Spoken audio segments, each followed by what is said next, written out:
네, 어쨌든 이번 시간에는 클래시 로얄 류 샘플 게임 만들기 컨텐츠 제작에 대해서 좀 소개를 드릴 건데요. 혹시 언리얼 엔진 네이버 카페 접속해 보신 분들 계신가요?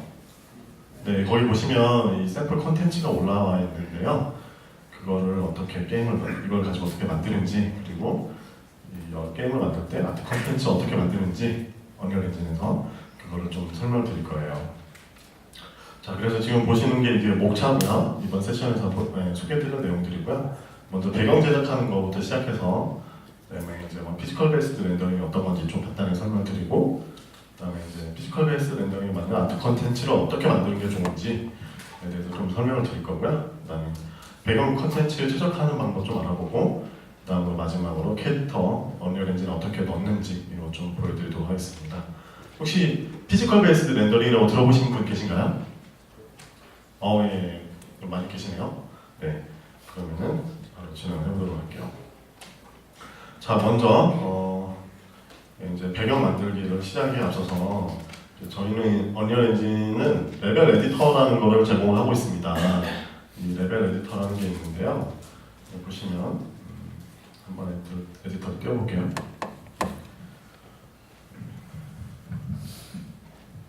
네, 지금 보고 계시는 게 이제 레벨 에디터고요. 이렇게 이런 식으로 인터페이스가 생겼어요. 디테일 스냅부터 뒤에 좀 설명드리면, 이제 가장 레벨 에디터 중에서 기본이 되는 거는 이제 뷰포트죠. 뷰포트는 3D Max라든지 마야라든지 이런 것과 동일합니다. 생긴 게 3차원에서 이제 작업을 할 수 있도록 이렇게 뷰포트가 있고요. 그다음에 뭐 상단, 뭐 왼쪽, 그다음에 원근 이제 퍼스펙티브 뷰죠. 이런 식으로 되어 있어요. 잠시만요. 마이크 좀 다시 세팅할게요.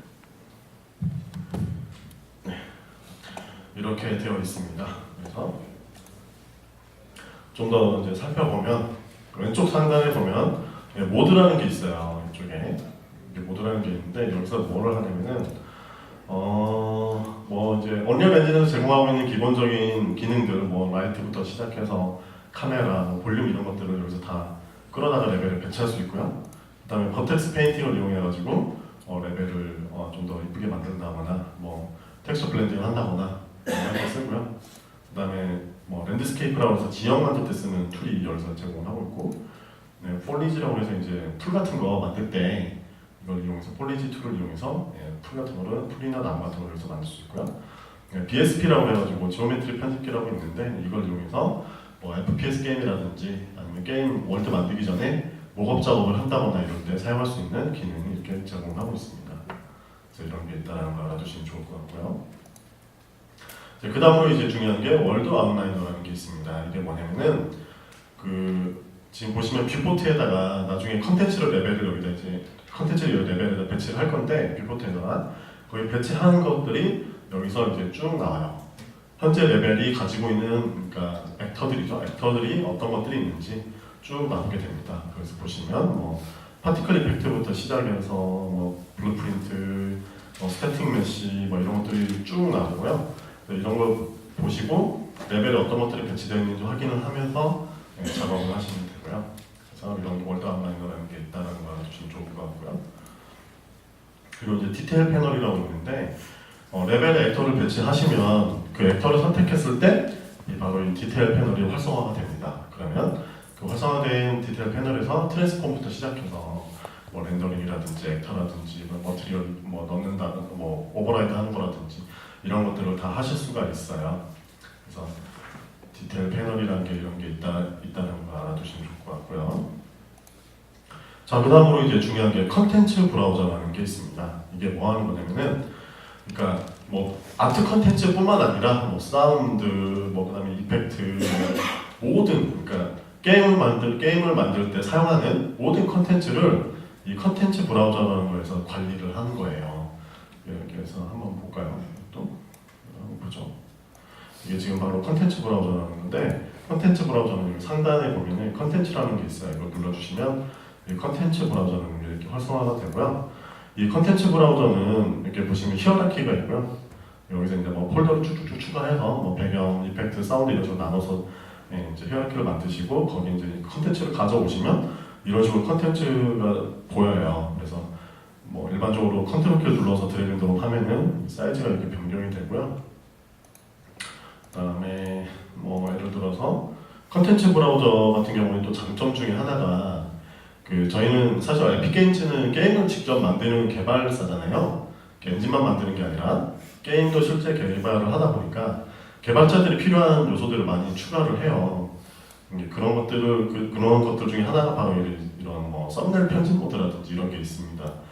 지금 보고 있는 이 썸네일 뷰를 이렇게 이걸 활성화하시면 이렇게 썸네일 뷰를 이렇게 수정할 수가 있어요. 이렇게 아티스트가 자기가 원하는 위치대로 조정을 해서 나중에 컨텐츠를 배치한다거나 이런 거 할 때 좀 더 편하게 볼 수 있게끔 이렇게 이런 걸 편집할 수가 있어요. 썸네일 뷰를 이런 굉장히 작은 것까지 배려를 하고 있는 거를 이렇게 좀 알아주시면 좋을 것 같아요. 그래서 어쨌든 이런 컨텐츠 브라우저라는 게 있습니다. 네, 그리고 자 이제부터 실제 레벨 제작하는 거로 들어가 볼 텐데요.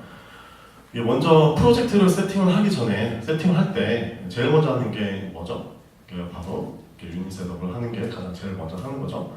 유닛 셋업을 하는 이유는 뭐냐면은 실제 게임 세상에서 월드에서 현존하는 그런 아트 그러니까 리소스들이 크기를 가늠을 할 수가 없잖아요. 현실 세계에도 보면은 사람이 아무리 커봐야 2m 20 이상 클 수가 없잖아요.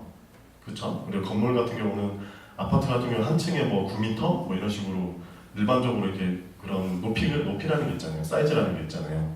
그런 것들을 좀 어긋나게 되면 사람들이 봤을 때 이거는 현실과 굉장히 많이 동떨어져 보인다 라고 느끼게 되죠. 그런 거를 조심하기 위해서 피하기 위해서 유닛 셋업을 먼저 합니다. 그래서 캐릭터와 배경과 사이즈가 틀어지지 않게 이렇게 에디터하고 3dmax는 3dmax, 마야는 마야 이런 식으로 해서 유닛 셋업을 먼저 해서 작업을 맞춰줘요. 그래서 센티미터는 센티미터 이런 식으로 맞춰주고 작업을 시작을 하시면 나중에 공동 작업을 한다거나 프로젝트가 커졌을 때 서로가 각자 작업자분들이 다른데 사이즈가 어긋나는 일이 없도록 이렇게 세팅을 해주시는 게 좋습니다. 자, 이제 유닛 셋업이 됐다면 이제 오브젝트를 만들어야 되겠죠. 이제 배경에 사용할 오브젝트를 만드는데 이번 사실 클래시 로얄 같은 이런 게임 같은 경우는 컨텐츠가 아트 쪽은 사실 만들 게 별로 없었어요. 다들 보시는 것처럼 되게 간단하잖아요. 이렇게 러프하잖아요. 어쨌든 그래도 어쨌든 작업을 한 거니까 이거를 맥스에서 어떻게 만들었는지 그리고 이걸 엔진에 어떻게 가져오는지 한번 좀 보여드리도록 하겠습니다. 먼저 맥스에서 이렇게 간단하게 러프하게 오브젝트를 만들어요. 이렇게 보시면은 제가 이렇게 만드는데 하루 걸렸나? 그래서 아주 러프하게 그냥 간단하게 만든 건데요. 실제 텍스처로 사용하고 있는 건 이거 하나밖에 없어요. 바닥에 이거 밖에 없고 나머지는 그냥 다 쉐이딩으로 이렇게 처리를 했습니다. 이런 식으로. 어디 보자. ESC가 안 오네.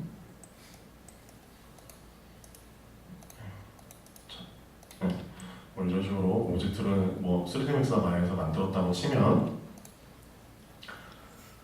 이거를 이제 엔진에 가져와야 되겠죠. 그래서 파일을 이제 익스포트해서 엔진에 임포트를 할 건데 저희 언리얼 엔진은 기본적으로 FBX 포맷을 지원합니다. 그래서 FBX 포맷을 가지고 익스포트 임포트를 하시면 되세요. 그래서 이거 한번 하는 거를 보여드릴게요. 간단하게.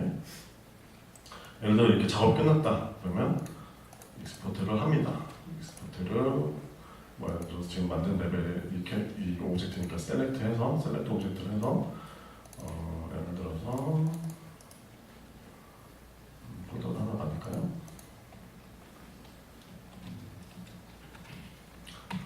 공사하면서 그리고 타워 예를 들어서 이렇게 한다면 저희 언리얼 엔진은 기본적으로 한글을 다 지원하거든요. 그래서 보면은 실질적으로 에디터도 다 한글화가 잘 되어 있어요. 그래서 잘 사용하시면 좋고 파일넷도 마찬가지로 파일넷도 한글을 사용할 수 있습니다. 그래서 이렇게 익스포트를 해요. 그러면 예를 들어서 또 하나 만들까요? 폴더 하나 만들죠. 폴더를 하나 컨텐츠 브라우저에서 만들었어요. 그래서 여기다가 파일을 하나 임포트합니다. 또 마찬가지로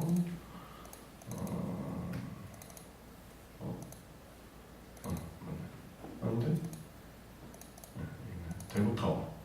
그래서 이제 임포트를 하게 되면 이런 fx 임포트 옵션이 뜹니다. 그래서 여기 여러 가지 옵션들이 있는데 먼저 컬리전을 자동으로 만들 거냐, 그리고 뭐 트랜스폼부터 시작해서 여러 가지들이 쭉 있는데 그 중에 중요한 게 바로 이제 머티리얼. 맥스에서 적용한 머티리얼을 가져올 거냐, 그리고 맥스에서 적용한 텍스처도 가져올 거냐 이렇게 물어봅니다. 그래서 이걸 모두 체크를 해주시고 모두 임포트를 딱 눌러주시면 이렇게 되면 안 되는데 이렇게 벡터가 다 떨어져서 이렇게 들어올 수도 있어요. 근데 이렇게 하시면 안 되고 붙어 있어야 되니까 다시 데코타운을 하면은 어디 있지? 합치는 게 있는데 아이고 어디 있어? 여기 있네요. 메시를 합쳐서 가져올 거냐 물어봅니다. 그래서 이거 눌러주시면 메시가 이렇게 하나로 합쳐서 이렇게 들어오게 됩니다. 그래서 열어보면 방금 임포트한 메시가 이런 식으로 들어오게 되죠. 이렇게 해서 간단하게 메시를 가져오게 됩니다. 언리얼 엔진에 머티리얼 한꺼번에 다 같이 들어오는 게 보이죠?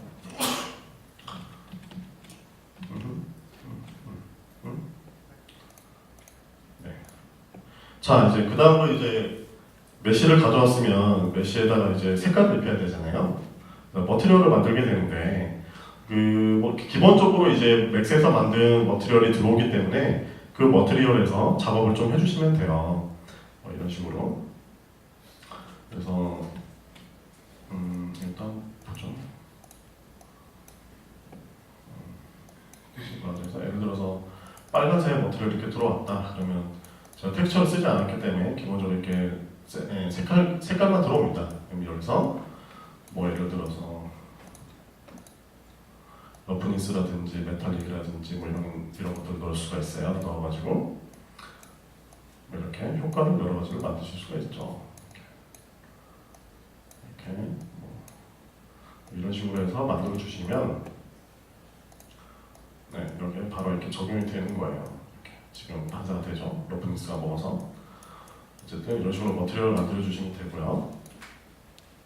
이 머티리얼을 만들다 보면은 그러니까 지금 보신 것처럼 그 스태틱, 그러니까 메시를 엔진에 다 일일이 가져올 때마다 머티리얼 이런 식으로 다 만들어야 되느냐, 그런 필요는 없습니다 사실. 그래서 그 언리얼 엔진 중에 좋은 기능 중에 하나인데 머티리얼 인스턴스라고 해가지고 예를 들어서 첫 번째 작업하시는 분이라든지 TA 분들이 뭐 예를 들어서 구분을 합니다. 그러니까 마스터 머티리얼을 뭐 나무면 나무, 그 다음에 빌딩이면 빌딩, 그 다음에 뭐 메탈이면 메탈, 이런 식으로 마스터 머티리얼을 미리 쭉 만들어 놓으면 그 마스터 머티리얼에다가 파라미터를 넣어주면 돼요. 파라미터를 넣어준 상태에서 머티리얼 인스턴스를 만들게 되면 이런 식으로 파라미터들이 생깁니다. 그래서 일단 그냥 간단하게 한번 보여드릴까요? 일단 한번 해보죠. 아까 머티리얼 만든 거에서 지금은 이렇게 되어 있는데 이렇게 말고 파라미터를 하나 만들어줍니다. 파라미터에서 이거는 뭐 스칼라니까 스칼라 파라미터를 하나 만들어서 얘를 이름을 메탈로 지어주면 메탈로 들어가고, 얘를 하나 더 만들어서 넣으면 얘는 러프니스라고 치죠. 러프니스라고 치면 이런 식으로 만들어서 적용을 하게 되면 컨텐츠 브라우저에서 방금 만든 거잖아요. 여기서 마우스 오른쪽에 누르면 머티리얼 인스턴스 생성이라는 게 생깁니다. 이걸 생겨주시면 얘를 이렇게 복제해서 내가 가지고 있는 파라미터들을 여기서 다 컨트롤할 수 있는 거예요. 그래서 이걸 켜보시면 제가 방금 만든 머티리얼이라든지 뭐 컬러 값이라든지 이런 게 지정할 수가 있죠. 이걸 선택해서 컬러나 이런 것들 순식간에 이렇게 바꿀 수가 있습니다. 또 메탈 값도 그냥 이 자리에서 바로 파라미터로 값을 이렇게 조절해서 머티리얼을 만드실 수가 있는 거죠. 이렇게 만들어서 그 다음부터 가져오는 메시들은 이 머티리얼 인스턴스를 이용해가지고 같은 마스터 머티리얼을 이용해가지고 사용하게 되면 작업도 빨라지고, 그 다음에 뭐 리소스가 막 무한대로 늘어나는 것도 막아줄 수 있고요. 그 다음에 이렇게 하게 되면은 머티리얼 인스턴스를 쓰게 되면은 나중에 동동 작업할 때도 편하고요. 나중에 머티리얼 중에서 어떤 부분을 수정하고 싶다, 그럴 때 이 마스터 머티리얼 하나만 수정하면은 인스턴싱된 머티리얼들도 한꺼번에 다 바뀌게 됩니다. 그래서 관리 차원에서도 굉장히 중요한 역할을 하고 있어서 이런 게 있다는 걸 꼭 알아두시면 좋을 것 같아요. 자, 그리고 이제 또 하나 알아볼게. 바로 머티리얼 펑션이라는 건데 이게 뭐냐면은 말 그대로 함수예요. 머티리얼 함수인데 자주 사용하는 머티리얼들이 있죠. 메탈이면 메탈, 뭐 가죽이면 가죽, 뭐 이런 식으로 콘크리트면 콘크리트, 그런 것들을 머티리얼 펑션으로 이렇게 하나 만들어 놓으면은 걔를 나중에 얘를 그냥 함수를 불러와가지고 머티리얼에서 그냥 편하게 쓸 수 있는 거예요. 그래가지고 뭐 블렌딩을 한다거나 텍스트 머티리얼끼리 블렌딩을 한다거나 뒤에 나중에 와서 좀 설명을 드릴 건데, 그런 식으로 할 때 이제 사용하기 편하게 해서 펑션이라는 걸 따로 만들었고요. 작업을 하다 보면 그리고 노드가 많이 길어지잖아요. 뭐 이렇게 지금 짧은 건데 나중에 보면 뭐 길어지는데, 길어질 때 이제 좀 이런 걸 사용하시면 좋습니다. 그래서 이런 게 있다는 걸 알아두시면 좋을 것 같고요. 자, 그러면 머티리얼을 대충 알아보셨는데, 그 머티리얼 알아보면서 이제 궁금한 게 이제 피지컬 베이스드 렌더링에 대해서 궁금해지잖아요. 그렇죠? 저만 궁금한가요? 저는 궁금해서 공부를 좀 많이 했거든요. 어쨌든 PBR이란 무엇인가? 자, 단적으로 보여줍니다. PBR과 PBR 이전 세대의 쉐이딩. 예전에는 흔히 말하는 폼 쉐이딩이라고 하는데 굉장히 단조롭죠. 빛 처리하는 게. 근데 PBR로 넘어오면서 뭐 스페큘러부터 시작해서 프레넬이라든지 리플렉션이라든지 러프니스라든지 이런 것들을 굉장히 사실과 가깝게 처리를 해줘요. 그래서 굉장히 좋은 쉐이딩인데, 이 PBR을 쉽게 설명을 해보면 무엇이냐? 빛의 흐름을 보다 사실적이고 정확하게 렌더링하는 기법이다. 그리고 에너지 보존 법칙에 의해 보다 사실적인 렌더링을 구현할 수 있다. 이런 게 있습니다. 그래서 빛을 굉장히 사실적으로 처리할 수 있다고 나오죠. 그러니까 예전 같은 경우는 이 빛 처리를 하기 위해서 굉장히 페이크를 많이 쳤는데, 뭐 스페큘러 레벨에서 스페큘러 컬러라든지 뭐 큐브맵이라든지 이런 되게 페이크를 많이 쳤는데 그럴 필요가 없다. 그래서 실제 사물이 이렇게 빛을 받았을 때 스캐터링이 일어나는데, 빛을 받아가지고 이렇게 튕기는 게 이게 바로 튕기는 그런 재질도 있는 반면, 그 빛을 투과해서 그 안에서 이렇게 빛이 산란하는 경우가 있죠. 특히 뭐 사람 피부라든지 나뭇잎사귀라든지 이런 것들 있죠. 그런 것들을 좀 더 사실적으로 표현할 수 있게끔 해주는 그런 렌더링이다. 그래서 굉장히 좋은 렌더링이다 라고 알 수 있죠. 근데 그렇다면 언리얼 엔진에서는 이 PBR을 굉장히 잘 표현을 하기 위해서는 어떤 것들을 알아야 되느냐? 그 중에서 바로 이제 이 네 가지가 있는데, 그게 베이스 컬러, 스페큘러, 메탈릭, 러프니스라는 게 있습니다. 이 네 가지가 굉장히 중요하죠. 그래서 이것들은 뭔지 좀 이렇게 짚고 넘어가 보면, 먼저 베이스 컬러. 흔히들 예전 아티스트 분들이 알고 계시는 디퓨즈 맵이라는 게 있습니다.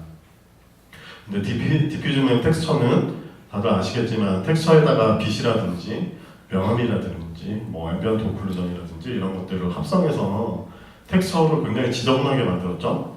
근데 PBR에서는 그렇게 하면 안 된다. 그래서 알베도 맵이라고 혹시 들어보신 분들 계실 것 같은데요. 그러니까 말 그대로 실제 사물은 현실 세계에서는 보면은 사물은 색깔 정보만 가지고 있잖아요. 그렇죠? 아닌가요? 자세히 보시면은 얘도 그렇고 뭐 이 나무도 그렇고 콘크리트도 그렇고 자세히 보면 얘네들은 다 색깔만 가지고 있는 거예요. 아닌가요? 저는 그렇게 알고 있는데, 아무튼 색깔만 가지고 있는데, 그래서 이 베이스 컬러에서 그 사물이 가지고 있는 색 정보만 이렇게 넣어주는 겁니다. 그리고 나서 메탈릭이라든지 러프니스라든지 이런 요소들을 이용해가지고 빛을 받아들이는 거예요. 그 빛을 받아들여서 그 색깔 정보에 덩어리를 만들어주는 거죠. 입체감을 만들어주는 거예요.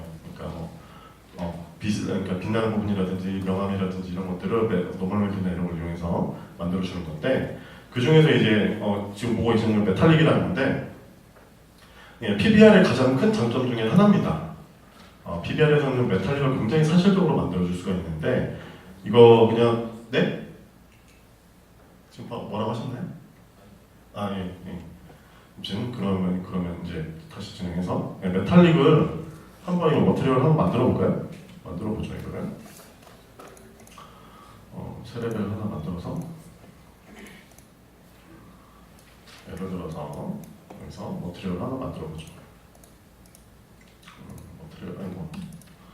머티리얼 하나 만들어서 기본적인 베이스 컬러는 색깔을 한 0.3, 0.1 정도 주고 메탈릭을 스칼라 파라미터 하나 만들어서 얘는 메탈릭을 넣어줍니다. 메탈을 하나 만들었어요. 그리고 얘를 저장하고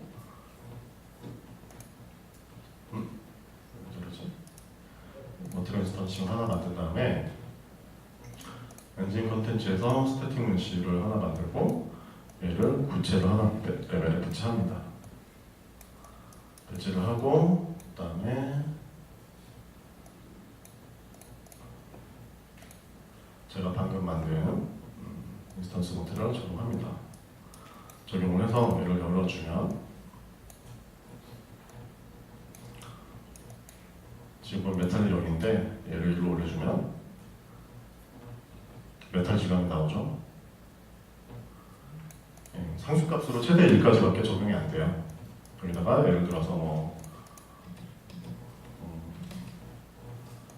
리플렉션 캡처 액터를 배치를 해주면 주변 환경을 캡처하기 때문에 더 사실적으로 메탈 질감을 만들 수가 있죠.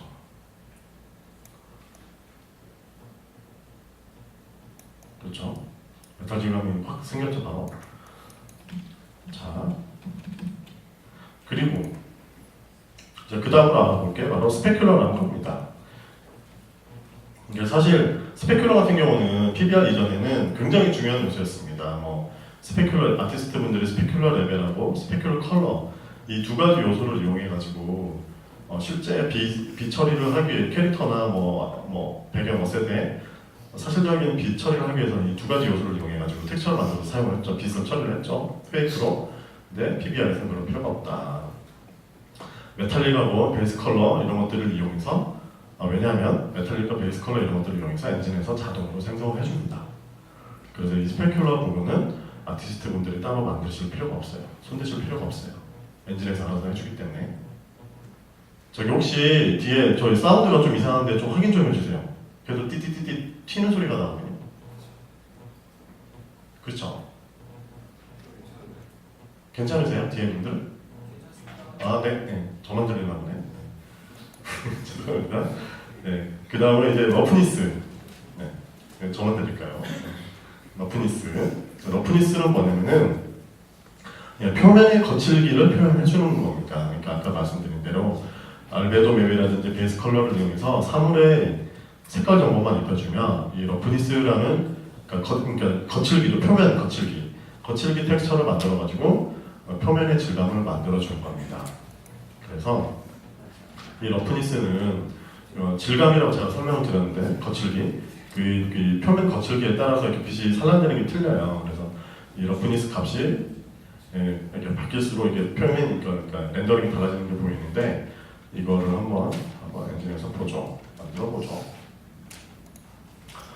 또 마찬가지로 하나 만들어서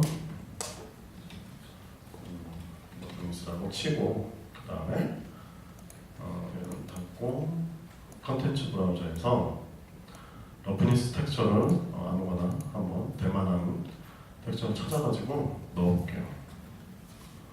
뭐가 있을까? 괜찮나? 이 정도면 되겠네요. 이거를 하나 가져오겠습니다. 가지고 와서 애들을 곱해보도록 하죠. 그래서 러프니스에 넣어줍니다. 그러면 러프니스 탭이 생겼죠? 바로 그죠? 이 값을 올려주면 지금 바뀌는 거 보이세요?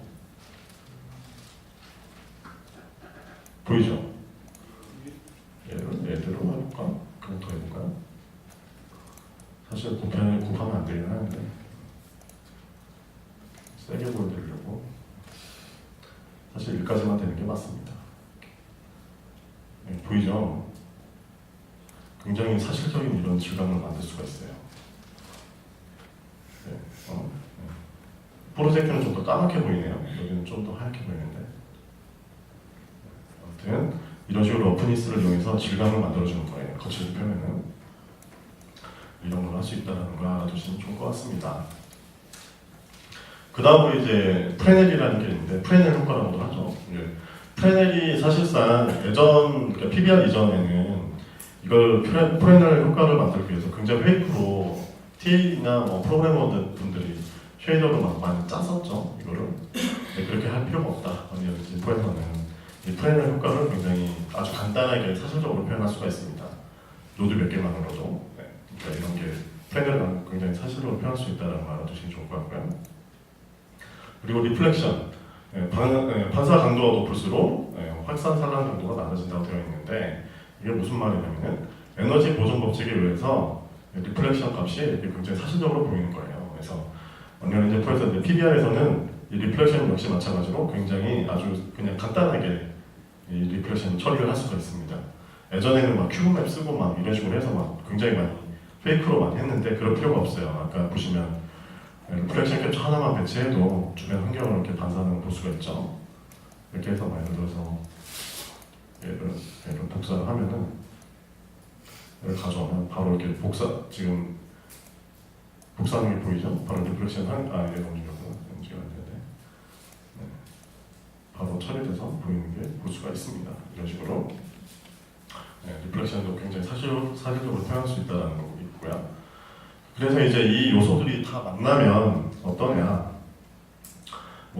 아까 제가 설명드린 대로 베이스 컬러는 이렇게 색깔 정보만 가지고 있는다고 했잖아요. 그래서 이렇게 색깔 정보만 이렇게 있고요. 예를 들어서 그다음에 러프니스 맵을 이용해서 거칠기 표면 값을 이렇게 만들어주고요. 이거 같은 경우는 이제 메탈, 이제 되게 매끄러운 메탈이에요. 매끄러운 메탈이기 때문에 러프니스 값은 없죠. 근데 대신에 가죽 같은 경우는 약간 노이즈가 껴야 되잖아요. 그래서 노이즈가 이렇게 쭉 껴있고, 스페큘러는 아까 말씀드린 대로 엔진에서 만들어주기 때문에 0에서 1값만 왔다 갔다 하는 거거든요. 그래서 이렇게 간단하게 스페큘러가 적용돼야 되는 부분들, 이런 메탈이라든지 이런 부분만 이렇게 들어간 거고, 가죽이나 천 같은 경우는 거의 안 들어가는 게 보이죠.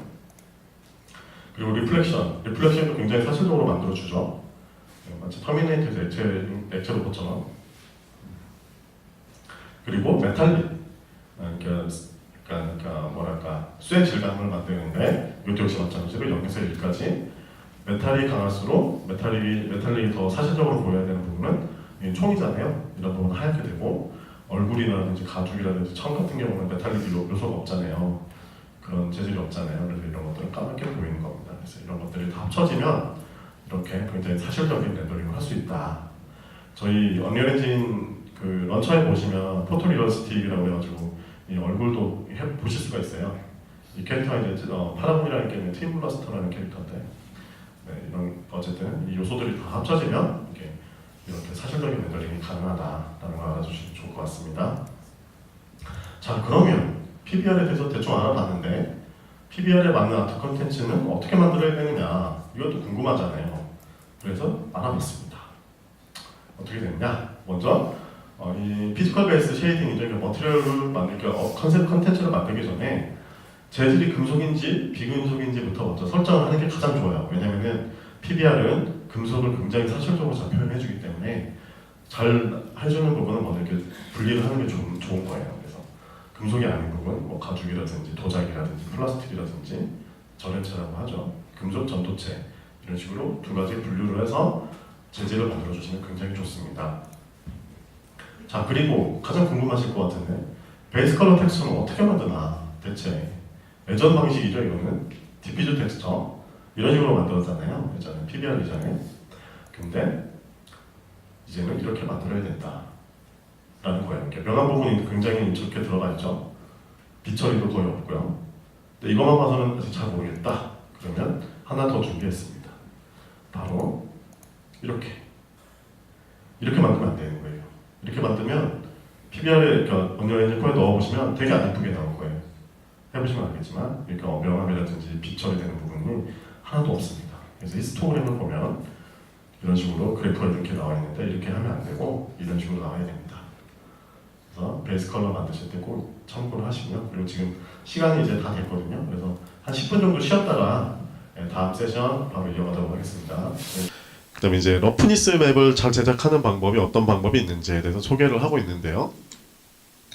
실제 사물을 관찰하는데 굉장히 시간을 많이 들여야 됩니다. 그래서 보시면 이게 예를 들어 쉽게 설명하면 타블렛인데 타블렛에 보면 겉에 이렇게 되게 뭐랄까 매끄러운 면이 있고 거친 면이 있잖아요. 이런 식으로 이렇게 각자의 거칠기 값이 있는데 이런 것들을 잘 확인을 해서 러프니스 텍스처를 만들어 줍니다. 이렇게 보시면 이게 지금 이게 러프니스 텍스처인데요. 그래서 이제 잘 만드는 방법은 노이즈 맵을 적절히 활용하는 게 좋습니다. 그래서 거칠기 맵이 다 각자 여러 가지가 있는데 나무도 그렇고 뭐 콘크리트도 그렇고 뭐 플라스틱도 그렇고 각자 가지고 있는 재질 거칠기 맵이 다 있으니까 그거에 맞춰서 타일링을 시켜가지고 사용을 하는 거예요. 이렇게 노이즈 맵을 만들어서. 그래서 러프니스와 라이트 상호 관계인데 이 거칠기에 따라서 빛이 이렇게 처리되는 게 다르죠. 그래서 이렇게 질감이 이렇게 달라 보이는 거고요. 이 러프니스 역시 마찬가지로 차트가 있습니다. 구글링 해보시면 바로 나와요. 그래서 뭐 글래스라든지 뭐 크롬이라든지 뭐 이런 것들 질감별로 플라스틱은 플라스틱 이런 식으로 단계별로 이렇게 값이 쭉 차트가 나와 있는데 이 값도 구글링 해보시면 다 값이 나오니까 한번 찾아서 테스트 해보시면은 바로 알 수가 있을 거예요. 네. 이것도 한번 보시고요. 그리고 이제 다음으로 제가 이제 PBR에 대해서 정보를 찾아보면서 찾았던 사이트인데 이것도 나중에 한번 보시면 좋을 것 같습니다. 자, 그럼 이제 레벨 제작을 직접 한번 해볼 건데요. 레벨 제작에서 중요한 게 이제 레벨 에디터, 그 다음에 이제 컨텐츠 브라우저, 그 다음에 레벨 에디터라는 게 있습니다. 그래서 이 레벨 에디터가 뭐냐면은 나중에 뭐 레벨 스트리밍을 한다거나 뭐 예를 들어서 공동 작업을 한다거나 뭐 사운드 팀, 기획 팀, 뭐 아트 팀, 뭐 이런 식으로 공동 작업을 한다거나 할 때 서브 레벨을 이렇게 쭉 만들어서 그 레벨별로 관리를 합니다. 라이트나 볼륨이나 이런 것들도 이 서브 레벨 만들어서 관리를 하기도 하고요. 나중에 나중에 출시할 때는 합치기도 하지만 어쨌든 그래서 이 레벨 에디터라는 게 있다는 걸 좀 알아두시면 좋을 것 같고, 액터를 배치하실 때는 컨텐츠 브라우저에서 배치하고자 하는 액터를 선택하신 다음에 레벨 워크뷰, 그러니까 퍼스펙티브 뷰에다 드래그 앤 드롭을 하시면 바로 배치를 할 수 있습니다. 그래서 이걸 한번 볼까요? 한번 보죠. 이것도. 자, 아까 말씀드린 대로 컨텐츠 브라우저를 먼저 열고요. 랩 파일에서 새 레벨을 눌러서 공백 레벨을 눌러줍니다. 그런 다음에 제가 그 클래시 로얄에 있는 배경을 맥스에서 가져온 거를 하나씩 배치합니다. 그래, 액터와 이제 어셋의 개념이 또 다르긴 한데 이것도 설명을 드리면 컨텐츠 브라우저에 있는 것들을 주로 이제 어셋이라고 하고요. 이거를 레벨에 배치를 하시게 되면 이걸 그 다음으로 얘를 액터라고 합니다. 왜냐면 그 게임 환경을 구성하기 위해서 하는 뭐 연기자라고 해서 그냥 액터라고도 하는데 이게 언리얼 엔진에서는 어쨌든 레벨에서 이게 배치된 것들을 액터라고 합니다. 그래서 액터를 이렇게 배치를 해보시면 피봇이 나와요. 지금 보시면 피봇이라는 건데 언리얼 엔진은 3차원 그래픽을 제공을 하고 있잖아요. 그래서 3차원 좌표가 이렇게 뭐 나옵니다. 그래서 X, Y, Z 값이 나오고요. 지금 보시면 이게 트랜스폼 기즈모인데 피봇인데 이걸 이용해서 액터를 이렇게 움직이거나 이동하거나 이렇게 할 수 있고, 스페이스바를 누르시면 로테이션을 할 수 있습니다. 그리고 또 한 번 스페이스바를 누르시면 스케일을 조정하실 수가 있어요. 그래서 스페이스바를 계속 이렇게 눌러주시면서 작업을 하시면 되는 거예요.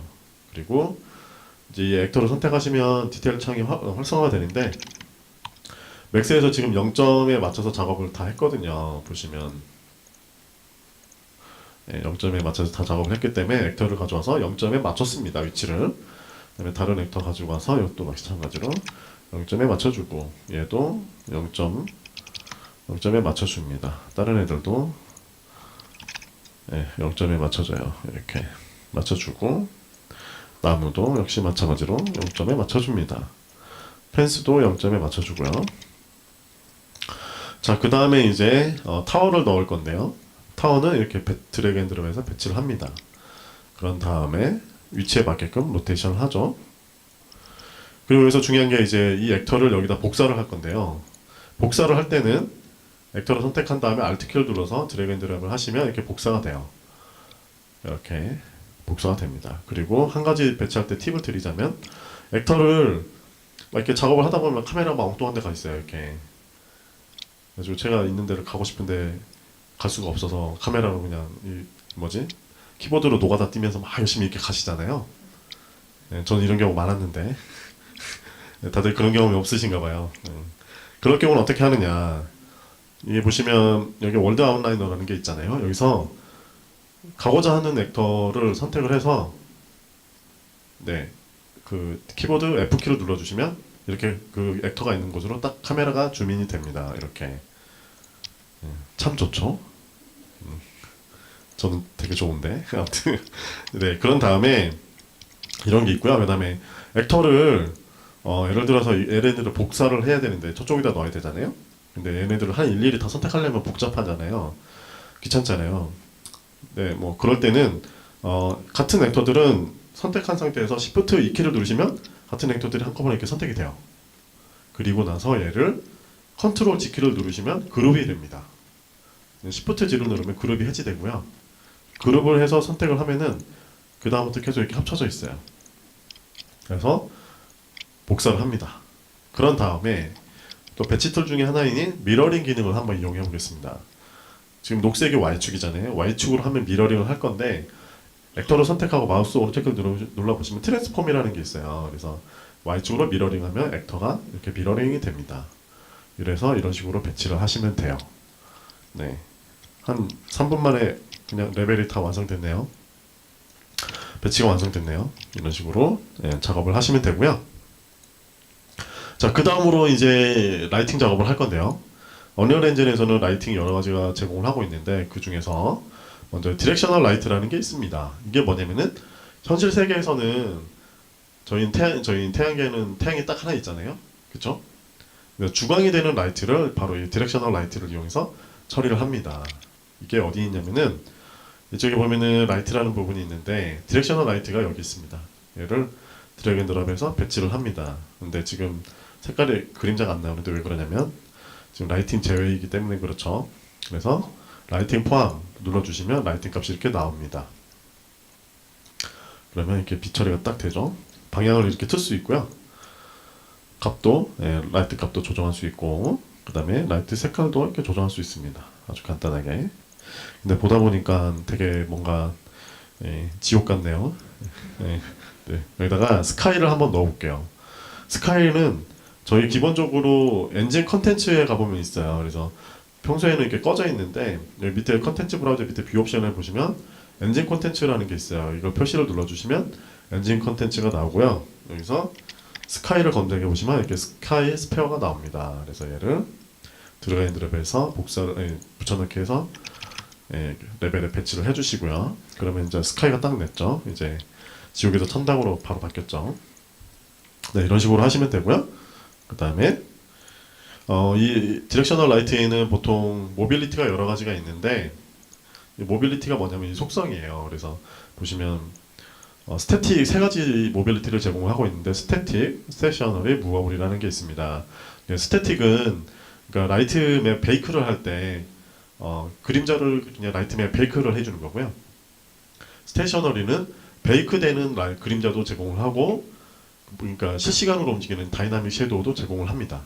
무버블은 그냥 모든 게 다 실시간이고요. 그래서 이 스테이셔너리로 디렉셔널 라이트를 주광으로 만들어줘요. 그래서 이거는 위치는 고정이나 라이트 밝기라든지 색상을 리얼타임으로 조절할 수가 있습니다. 나중에 베이크를 하더라도요.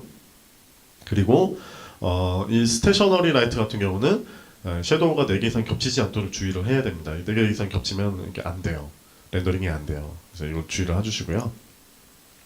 그 다음에 알아두시면 좋을 게 캐스케이드 섀도우 매핑이라고 해서 CSM이라고도 하는데 이게 이제 보시면 이제 그림자 처리를 좀 더 퀄리티도 좋고 퍼포먼스도 좋게 하기 위해서 만든 건데 카메라가 가까운 곳에서는 고해상도 다이나믹 섀도우를 렌더링해서 보여주고요.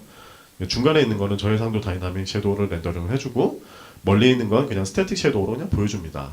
그래서 퍼포먼스도 굉장히 좋고 퀄리티도 굉장히 좋은 이런 그림자를 제공을 하고 있고요. 이쪽에 디테일 패널에 가보시면 CSM 탭이 이렇게 있어요. 그래서 이 값을 올려주시면 아이고 여기 있다. 다이나믹 섀도우 디스턴스 스테이셔너리 라이트 값을 올려주시면 이 값을 설정하실 수 있습니다. 여기서 하시면 되고요. 자, 그 다음으로 이제 스카이라이트. 스카이라이트는 쉽게 그냥 설명해서 섀도우의 영역의 밝기를 조절할 때 사용합니다. 이렇게 어두운 부분. 한번 이것도 해보죠. 스카이라이트를 배치를 해서 여기에 큐브맵도 쓸 수가 있는데요. 큐브맵을 한번 써볼까요? 큐브맵을 쓰면 이렇게 어두운 부분이 이렇게 바뀌죠.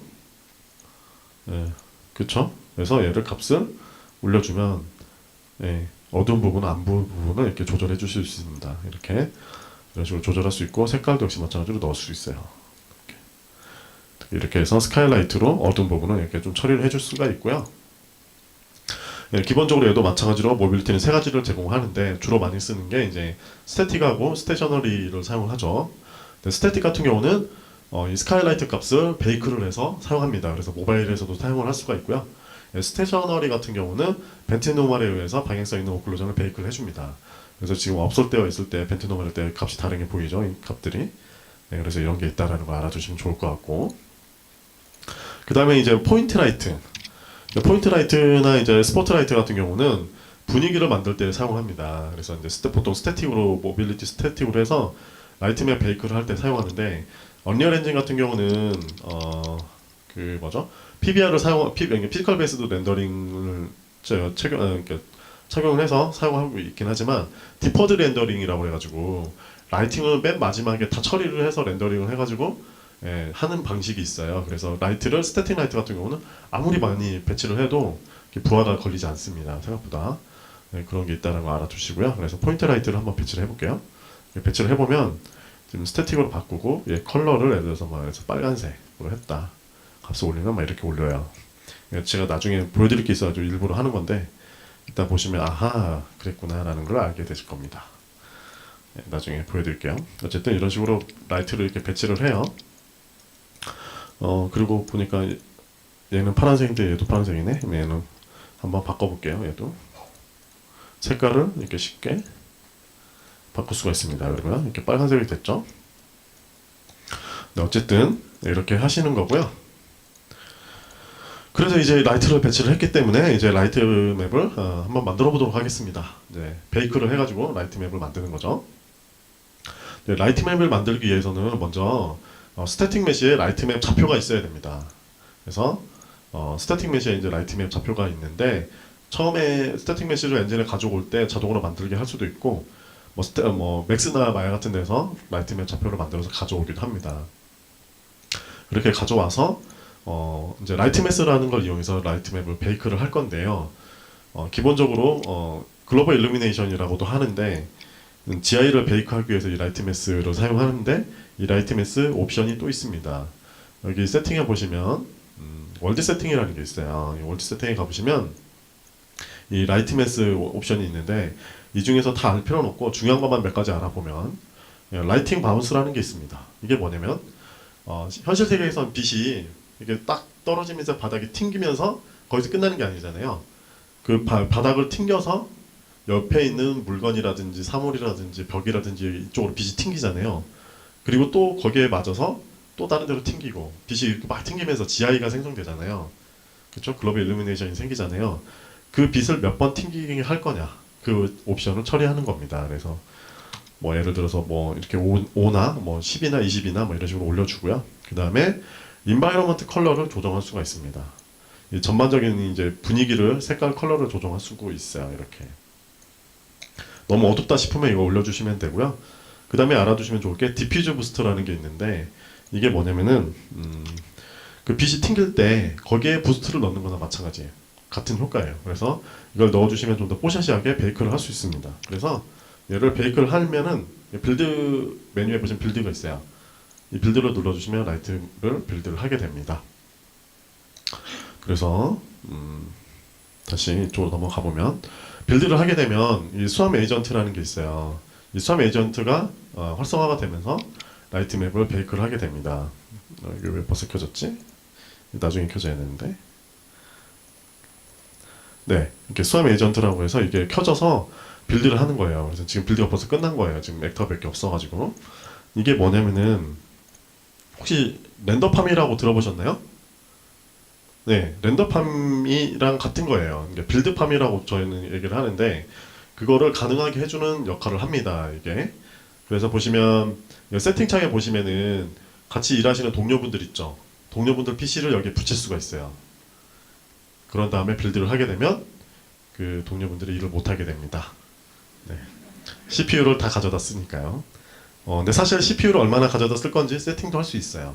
하게 되면 빌드를 하게 되면 분산 빌드를 하는 거예요. 이렇게 자기 혼자 할 일을 남한테 나눠주는 거죠. 가서 담배 좀 피고 오시라고.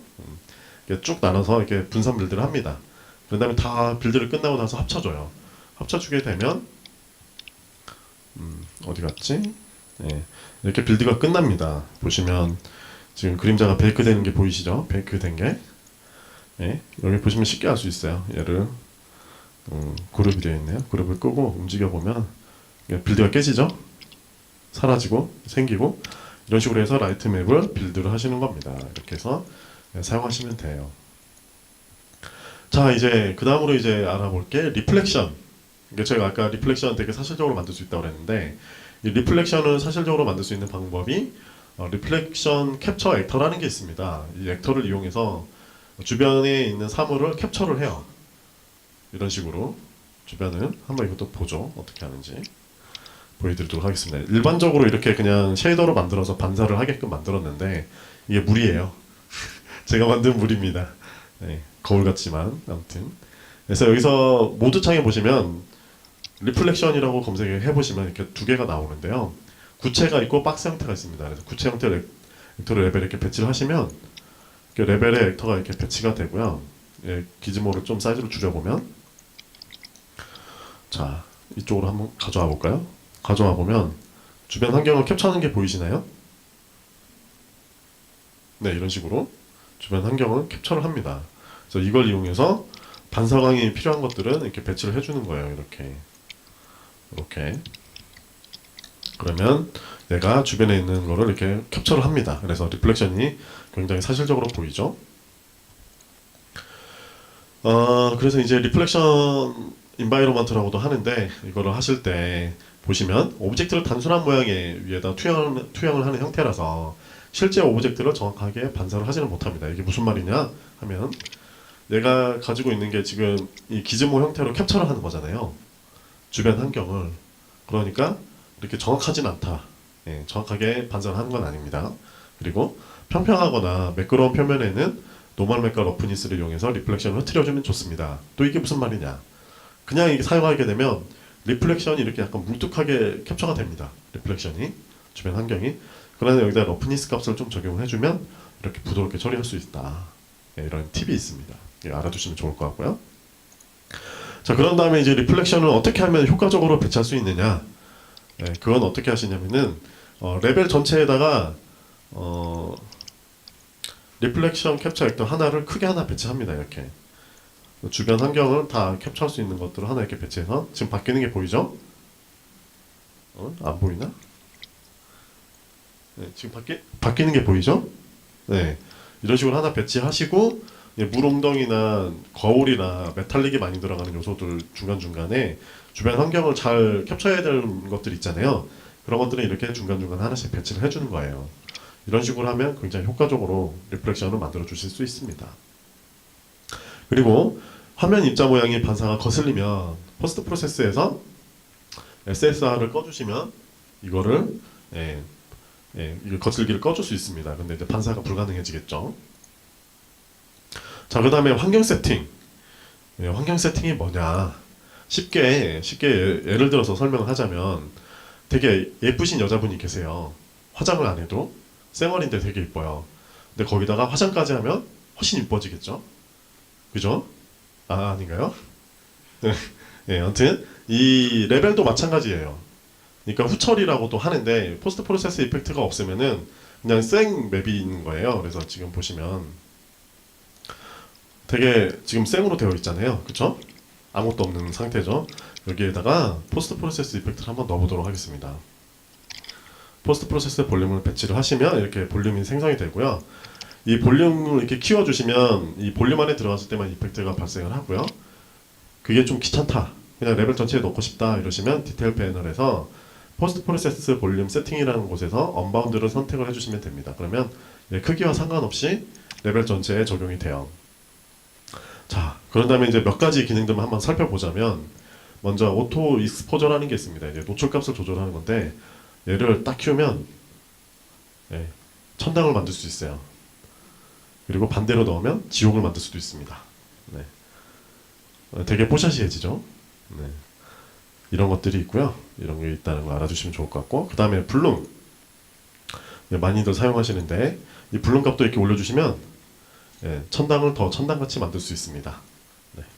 예, 농담이고요.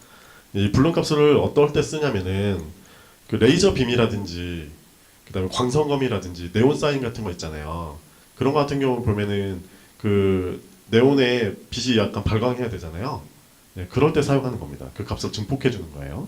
네, 그럴 때 사용하시면 좋습니다. 그리고 앰비언트 오클루전 같은 것도 사용할 수 있습니다. 여기서 조절할 수 있어요.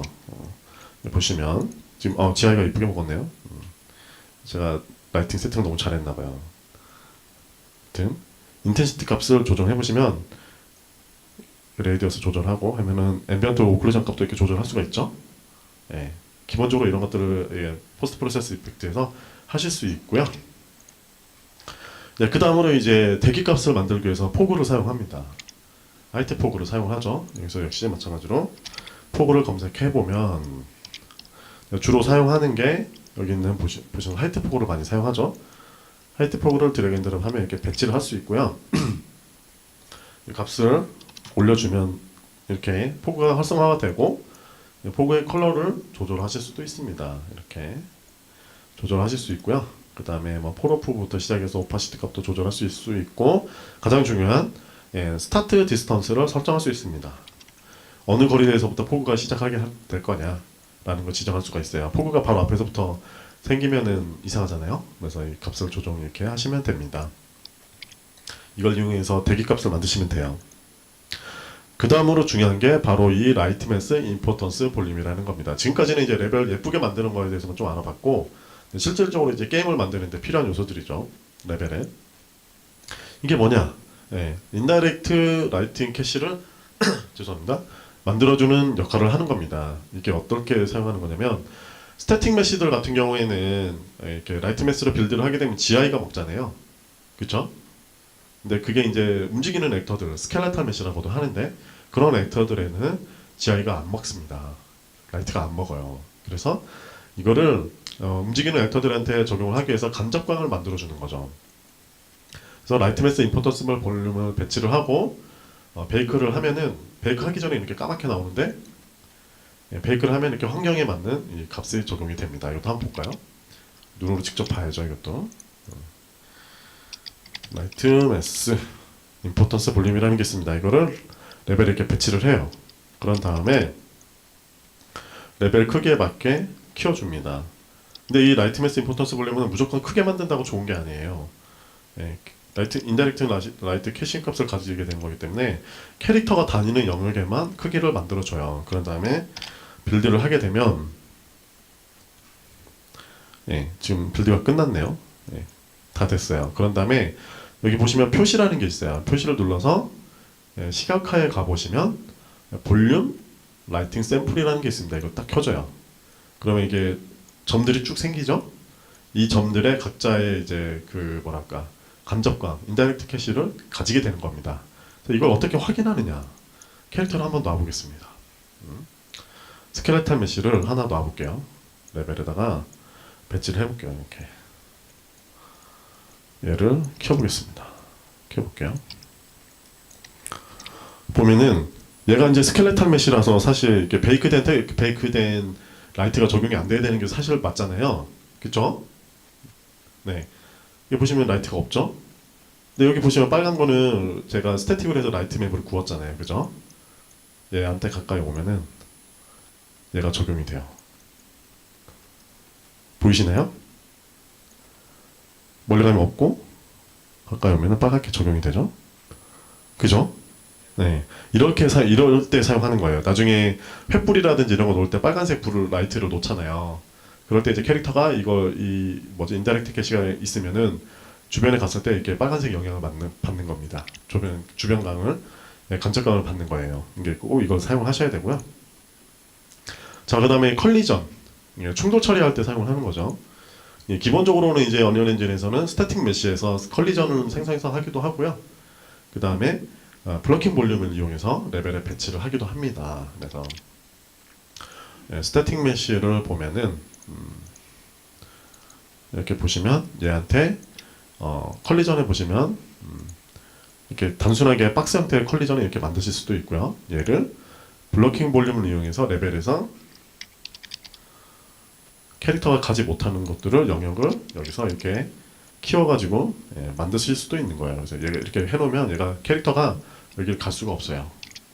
이런 식으로 컬리전을 만들어주기도 합니다. 자, 그 다음에 LOD. LOD도 예, 쉽게 만들 수가 있어요. 한번 이것도 직접 볼까요? 원래 잠깐만.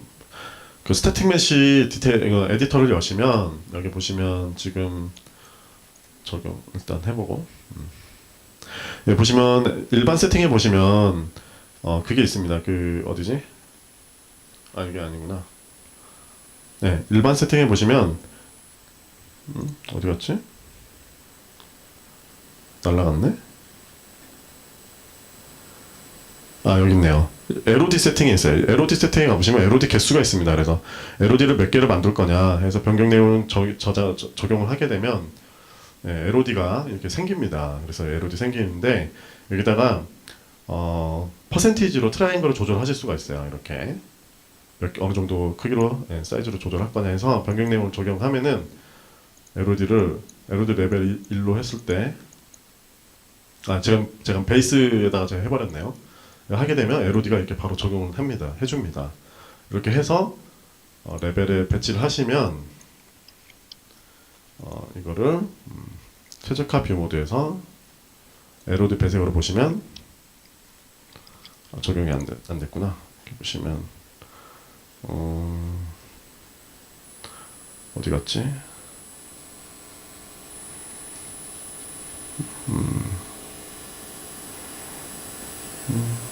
잠시만요. 네, 크기가 있거든요. 레벨 화면에 비춰지는. 이 화면 크기가 여기 있네요. 화면 크기를 좀 줄여볼게요. 좀 줄여서 저장을 해보면 안 되네. 그렇구나. 제가 LOD 1번에다가 만들어야 되는데 LOD 0번에다 만들었네요. 그래서 이거를 어떻게 다시 해야 되나? 만들어서 할까? 적용을 하고 얘 말고 다른 애로 해볼까요? 얘로 해볼까요? 부산타워로 얘로 다시 해볼게요. 자, 1번에다 만들어야 되는데 2번에다 만들었어요. 용량을 적용을 하면은 LOD가 두 개가 나오는데 얘를 퍼센티지로 낮춰서 LOD 0번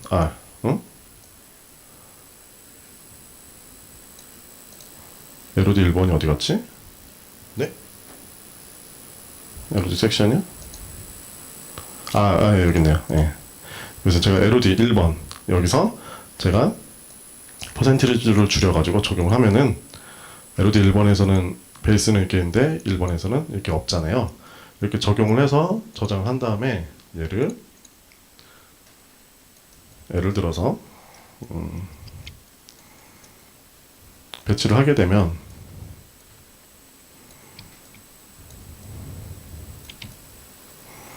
네, 여기 보시면 표시에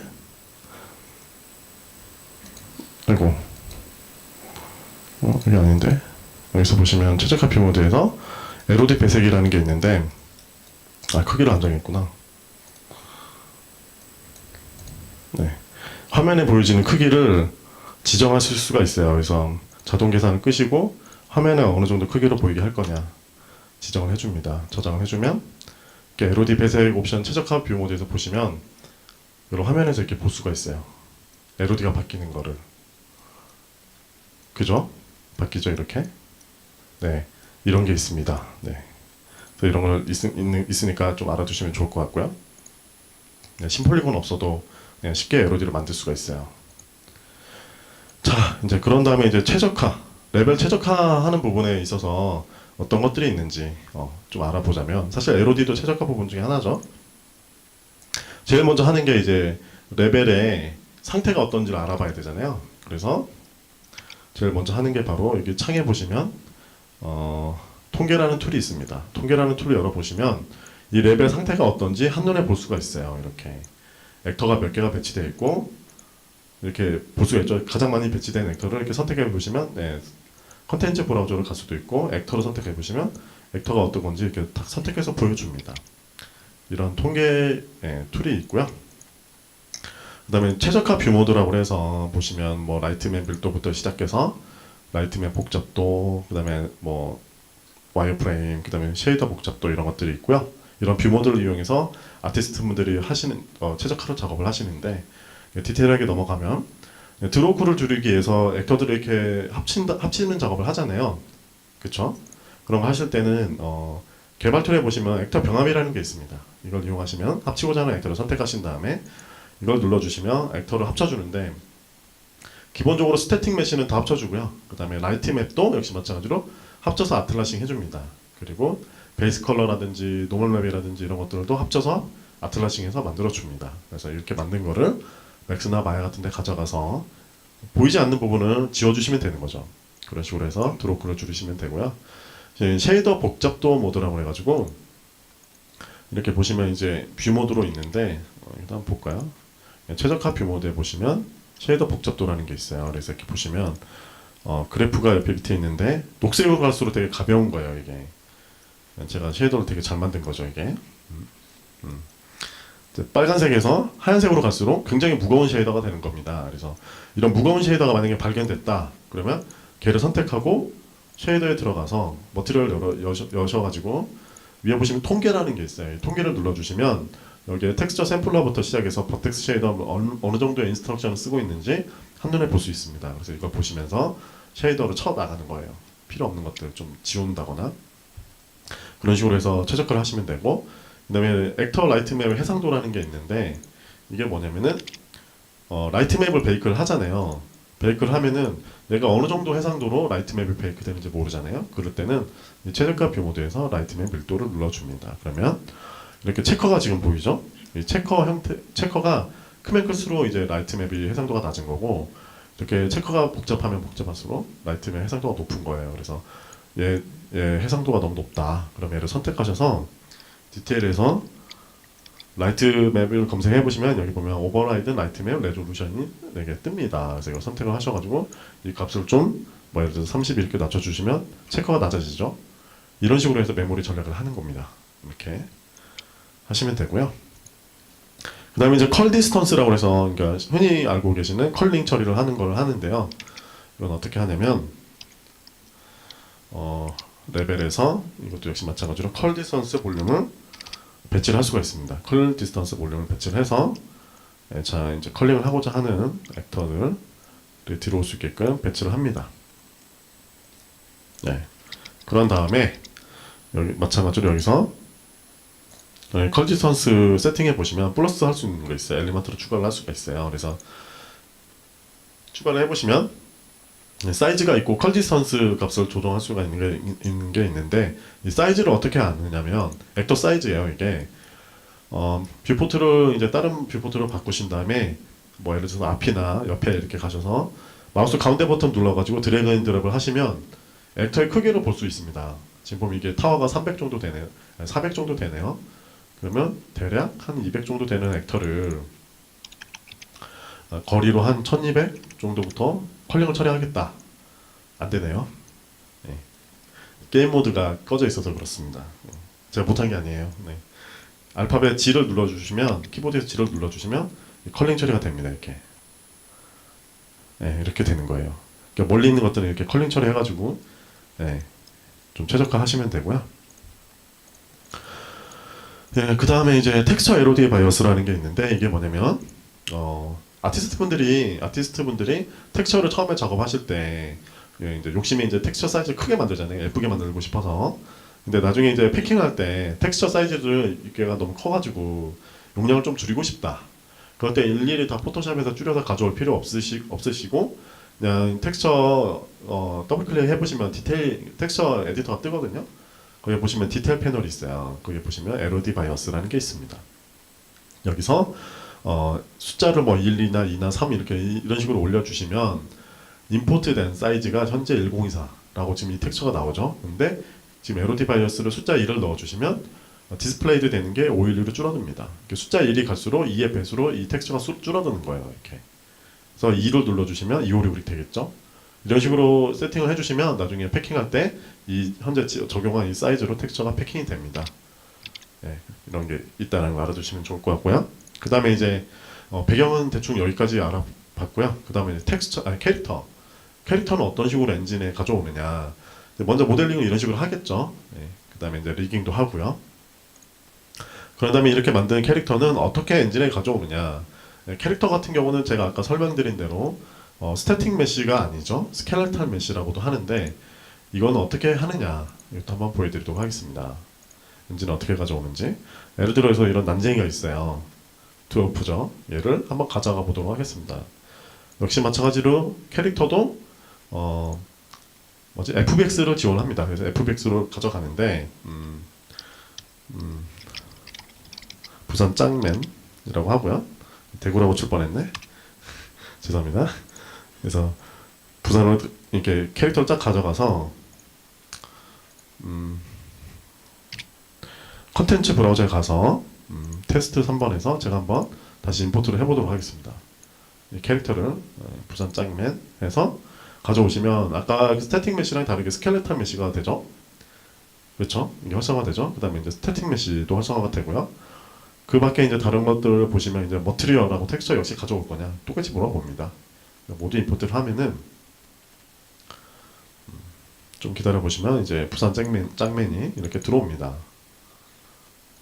이렇게 바로 들어오죠. 네, 아주 쉬워요. 이런 식으로 가져오시면 되고 그 다음에 이제 머티리얼을 제작하시는데 네, 이렇게 간단하게 만드시면 됩니다. 네, 네, 아주 간단하죠. 네, 아까 배경 만들 때 하던 식으로 하시면 돼요.